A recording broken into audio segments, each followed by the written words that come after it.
Assalamualaikum warahmatullahi wabarakatuh. Selamat pagi anak-anak semuanya. Hari ini berjumpa lagi bersama Bu Ami. Bagaimana kabarnya anak-anak kelas 4 hari ini?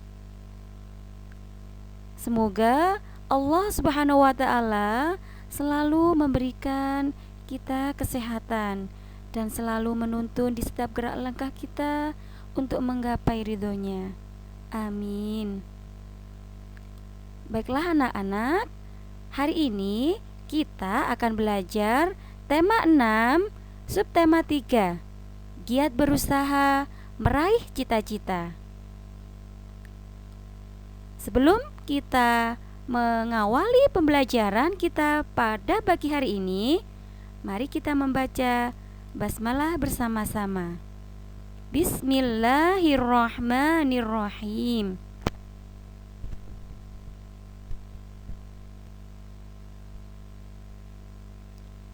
Adapun tujuan pembelajaran pada materi hari ini, yang pertama, peserta didik mampu mendeklamasikan puisi dengan lafal, intonasi, dan ekspresi yang benar. Yang kedua, peserta didik mampu mengidentifikasi sumber daya alam dan barang tambang yang terdapat di wilayah Indonesia dengan rinci. Yang ketiga, peserta didik mampu mengemukakan manfaat keberagaman karakteristik individu dalam kehidupan sehari-hari dengan benar dan menuliskan satu perayaan agama yang paling diketahuinya yang dilakukan masyarakat. Dan yang keempat, peserta didik mampu membuat karya seni aplikasi dengan teknik yang benar sesuai contoh.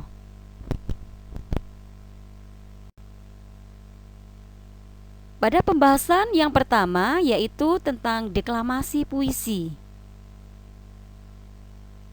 Sebelumnya Bu Ami mau tanya dulu nih, apa itu deklamasi?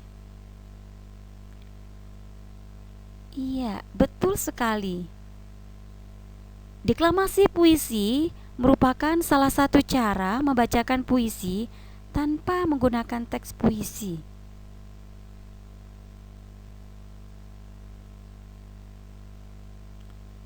Dalam mendeklamasikan puisi, ada beberapa hal yang perlu anak-anak perhatikan saat mendeklamasikan puisi.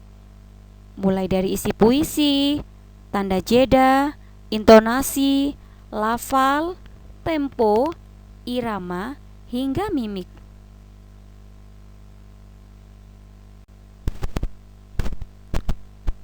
Mendeklamasikan puisi karya pribadi. Salah satu langkah mendeklamasikan puisi adalah memahami isi puisi. Memahami puisi dilakukan dengan cara membaca puisi dengan seksama dan memaknai setiap lari dan bait puisi. Hal-hal yang perlu diperhatikan saat mendeklamasikan puisi. Yang pertama, sapalah penonton sebelum memulai deklamasi puisi. Yang kedua, sebutkan judul dan nama pengarang puisi yang dideklamasikan, termasuk puisi karya pribadi. Dan yang ketiga, jangan menundukkan kepala saat mendeklamasikan puisi agar ekspresimu dapat terlihat. Dan yang keempat, bacakan puisi dengan lafal yang jelas dan tidak terlalu cepat agar penonton dapat memahami makna puisi yang dideklamasikan.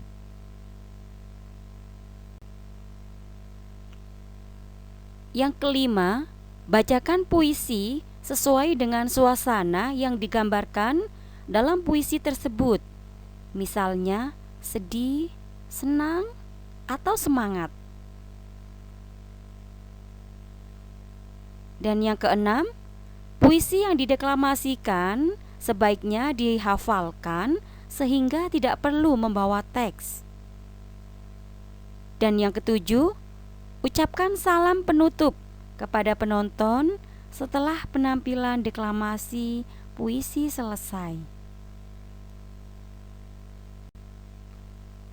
Baiklah anak-anak, setelah tadi membahas mengenai deklamasi puisi, sekarang kita lanjutkan untuk pembahas selanjutnya, yaitu tentang penyebaran sumber daya tambang di Indonesia.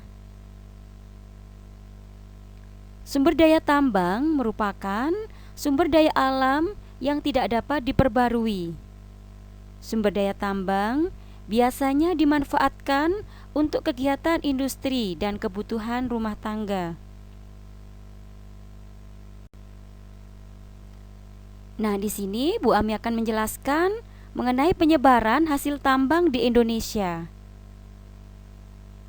Untuk jenis sumber daya alam berupa minyak bumi. Daerah penghasil minyak bumi yaitu Aceh, Riau, Bangka Belitung, Sumatera Selatan, Jawa Barat, Jawa Tengah, Kalimantan Utara, Pulau Tarakan dan Pulau Bunyu, Kalimantan Timur dan Sorong. Kemudian jenis batu bara, daerah penghasilnya yaitu Sumatera Barat, Sumatera Selatan, Kalimantan Timur dan Papua Barat. Dan yang ketiga ada jenis timah. Daerah penghasil timah yaitu Pulau Bangka, Pulau Belitung, dan Pulau Singkep. Dan yang keempat, emas. Daerah penghasil emas yaitu Aceh, Riau, Bengkulu, Jawa Barat, dan Kalimantan Barat.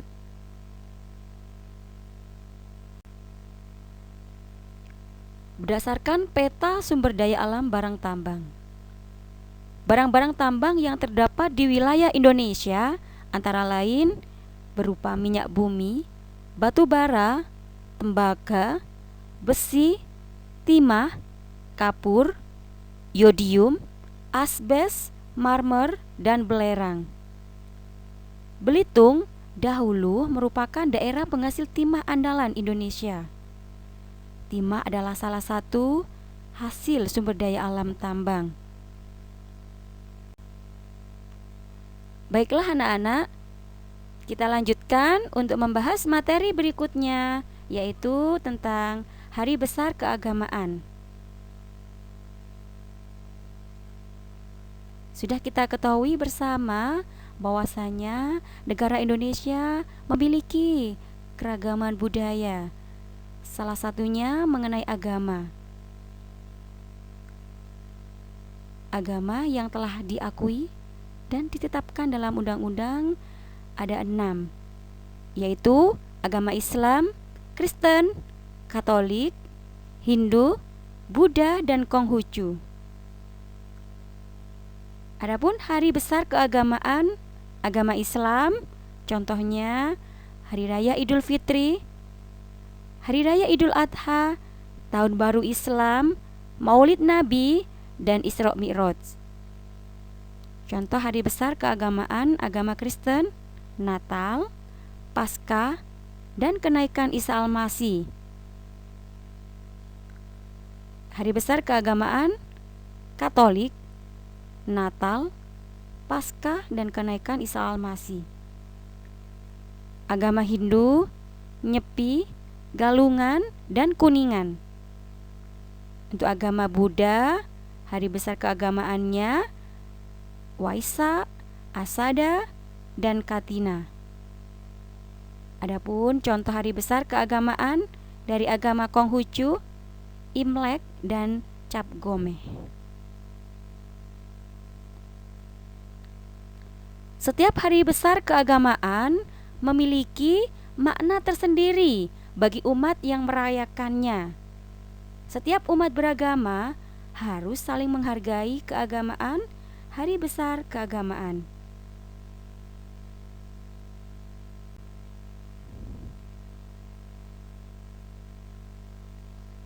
Keragaman tradisi dalam setiap perayaan hari besar keagamaan. Setiap agama memiliki hari besar keagamaan masing-masing. Setiap perayaan hari besar keagamaan memiliki makna penting bagi pemeluk agama yang merayakannya. Kita harus menghargai dan menghormati teman atau tetangga kita yang sedang merayakan hari besar keagamaan.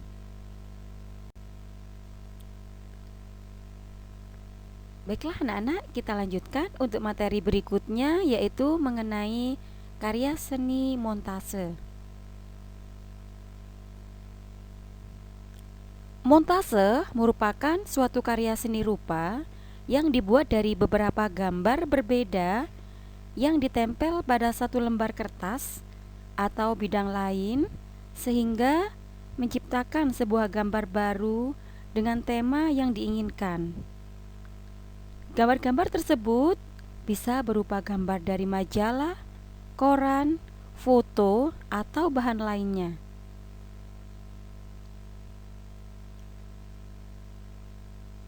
Untuk selanjutnya yaitu mengenai karya seni mozaik. Mozaik adalah karya seni rupa yang dalam pembuatannya menggunakan potongan bahan yang dipotong atau sudah berbentuk. Bahan-bahan tersebut kemudian disusun dan ditempel pada sebuah bidang datar menggunakan lem. Bahan-bahannya antara lain biji-bijian, kulit telur, pecahan keramik, potongan kayu, dan potongan kertas. Kemudian untuk berikutnya yaitu karya aplikasi. Teknik aplikasi merupakan sebuah karya hias dalam seni menjahit dengan cara menempelkan bermacam-macam guntingan-guntingan kain yang berbentuk hiasan seperti bintang, bunga, maupun bentuk lainnya pada sebuah kain lain sebagai hiasan. Produk yang dihasilkan dari menjahit berupa pakaian, tirai, kasur, spray, taplak, kain pelapis mebel.